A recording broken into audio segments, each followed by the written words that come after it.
Bakit ba may mga maraming manloloko? Isa na rito ang babaeng taga-Angono na nakilala ko, akala ko ito'y maamo. Nasa likod ng maskara, isa parang si Raulo. Di ko akalain na mabibig ako nito, dahil akala ko naman siya ay matino na babae. Kung titignan ay isang diwata, nasa likod ng maskara, isa palang diablo.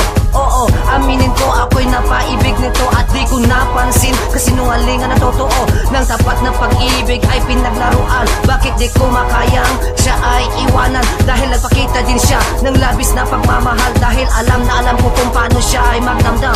Gagawin ng lahat, mapasa kanya ka lang. Kung ayaw mong masaktan, tumahimik ka na lang. Ang babaeng taga-Angono, siya pala ay manloloko.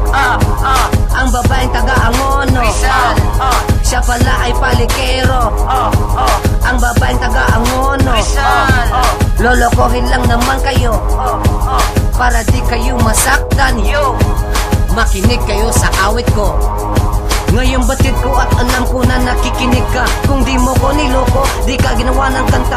Labis na paghihirap ang ginawa mo sa'kin. Bakit sa isip ko ngayon hirap mong alisin? Ngayon biglang nag-iba ang hihip ng hangin. Natauhan ako at ang puti umitim. Ngayon sa puso ko, ika'y wala na sa'kin. Na ang kantang ito inaalay sa'tin. Mahirap bang sabihin na mahal kita? Bakit bigla mong sinabi na ayaw mo na? Tatanungin ko lang naman kung mahal mo pa ba ang katulad ko sa'yo na bulag sinta. Aanhin pa ang mabuhay sa mundo kung ang katulad mo ako ay nabilanggo.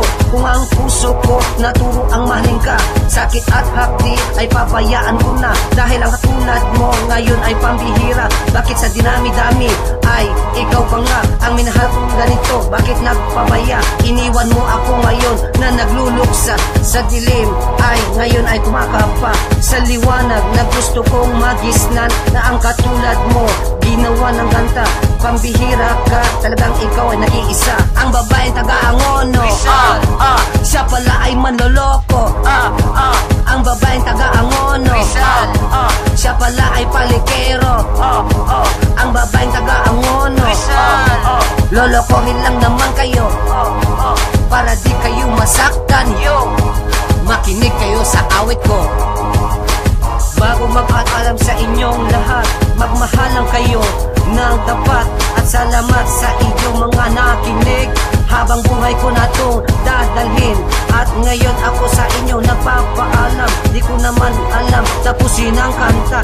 Basta, magugulat na lang kayo na ang kantang ito bigla na lang mawawala. Ayun na, sana natama